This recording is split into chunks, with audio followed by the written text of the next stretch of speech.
I don't know what it is, but it seems like when the three of us team up on something, we tend to get it done. I don't know, we have this level of stubbornness when it's the three of us, like we can kind of do anything. So I'm Karl. I'm here with DarkAero. So it's myself, my older brother, and my younger brother. We went to the University of Wisconsin-Madison. We graduated with engineering degrees. Riley was aerospace, mechanical, and Rivers electrical. I've been working on a lot of the machining, so using the Tormach to machine out our engine mount, our landing gear components. There's no one you trust more in the world than your family, and you're kind of stuck together whether you like it or not. And we were hanging out, building Riley's plane. He had a different plane he was building. And in the process of doing that, we experienced a lot of, headaches in the construction process. And we spent a lot of time talking about where could we improve upon this. And in that discussion, the whole idea of DarkAero was founded. The whole mission of the plane is fast, long-range travel. Either coast or the mountains, if you want to get there in a weekend and back, there's not a lot of options out there to do that. So that was part of the motivation for building this, was that mission in mind. Can I get to a coast and back in a weekend? The idea being like you kind of do your work during the week and then you can fly down to the Caribbean for the weekend and be back.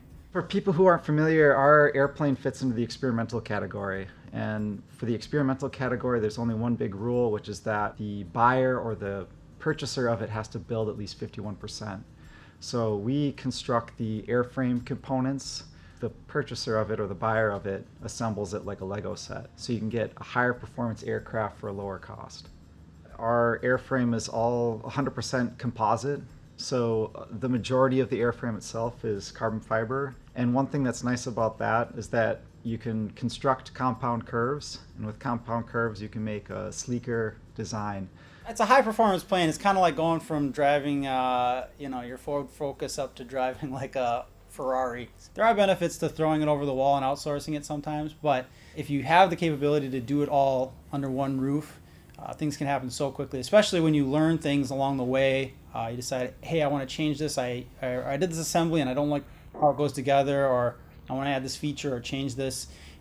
We can do that on the fly, and we've done that a number of times. So I'll give this as an example just because it's standing right behind me, but this is a really good example of something that we changed on the fly very recently. We had this on the machine, and I noticed a little tweak that we could make on the bracket to kind of reduce the stress concentrations on it and improve it just a little bit. And I talked with Keegan about it, and we said, yeah, we can quickly change that. So we updated the cam and ran with it, and I can't say enough good things about having all the equipment and capability under one roof. We were thinking small initially, like we looked at desktop mills. If you were to draw a Venn diagram and you had those circles overlapped, it was like power, space, what kind of tolerances can it hit. We had done some pricing for out of house, and we had worked in industry before as well, so we kind of had a rough idea of where that sat. So that was another reason why the Tormach looked like a good option for us, is that tight feedback loop, but also if we have it in-house, then we can keep that cost low.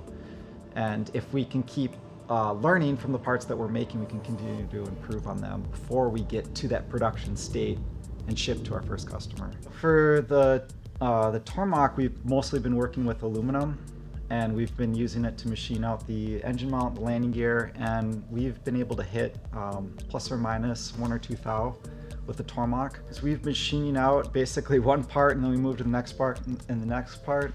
So we haven't been optimizing it for production, but our volumes aren't crazy high like you would see in like an automotive setting. And we haven't yet hit the limits for material removal rate with that thing. We're kind of just still feeling out what it's capable of. Just having it in the background, having it running, and seeing the chips coming off of the material kind of solidifies in your head like, yeah, I can't make this in the computer world and not expect it to come off of this machine. Because when you're machining, there's so much to know. There's your feeds, there's your speeds, there's, well, what material can it handle?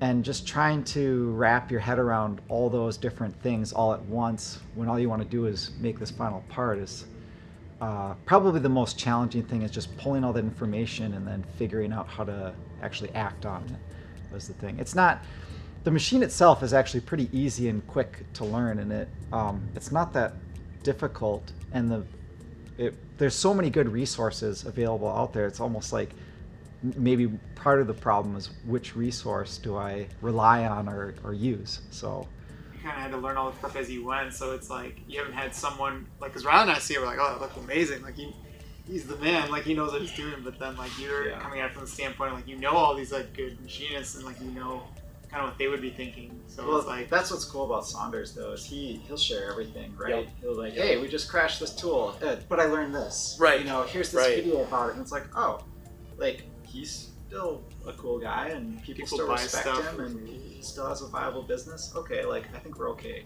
In the process of trying to optimize the design, we've discovered all these other things that improved manufacturability for our customers. So that's almost become a bigger thing for us than the high speed or long range is the build experience, and that manufacturability is probably on the forefront of our minds more than anything. Yeah, we're kind of pushing the limits. We're taking all the things that have kind of existed for a while now and pushing them to their limit in terms of manufacturing, design, and just that engine. That, you know, those are all flying on airplanes today. Like, sure. This is not the first of that engine to fly. Or like carbon fiber that has been used in airplanes.